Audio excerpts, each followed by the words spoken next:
Fraud case میں اسلام آباد high court نے نجف حمید کی ضمانت منسوخی کا آرڈر آئندہ سماعت تک معطل کر دیا ہے۔ اسلام آباد ہائی کورٹ کے جسٹس انعام امین منہاس کی عدالت نے تحریری فیصلہ جاری کر دیا۔ تحریری حکم نامے کے تحت پٹیشنر کے وکیل کے مطابق ٹرائل کورٹ نے 16 جنوری کو وجوہات کے ساتھ ضمانت منظور کرنے کا آرڈر دیا، بعد میں بغیر کوئی وجہ بتائے ضمانت منظوری کا آرڈر واپس لے لیا گیا۔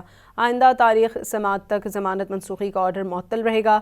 جسٹس انعام امین منہاس نے اسٹیٹ سمیت دیگر فریقین کو نوٹس جاری کرتے ہوئے جواب طلب کر لیا۔ اسپیشل جج سینٹرل نے نجف حمید کی ضمانت قبل از گرفتاری کا 16 جنوری کا فیصلہ واپس لے لیا تھا۔ آئندہ تاریخ سماعت تک ضمانت منسوخی کا آرڈر معطل رہے گا۔ جسٹس انعام امین منہاس نے اسٹیٹ سمیت دیگر فریقین کو نوٹس جاری کرتے ہوئے جواب طلب کر لیا۔ اسپیشل جج سینٹرل نے نجف حمید کی ضمانت قبل از گرفتاری کا 16 جنوری کا فیصلہ واپس لے لیا تھا۔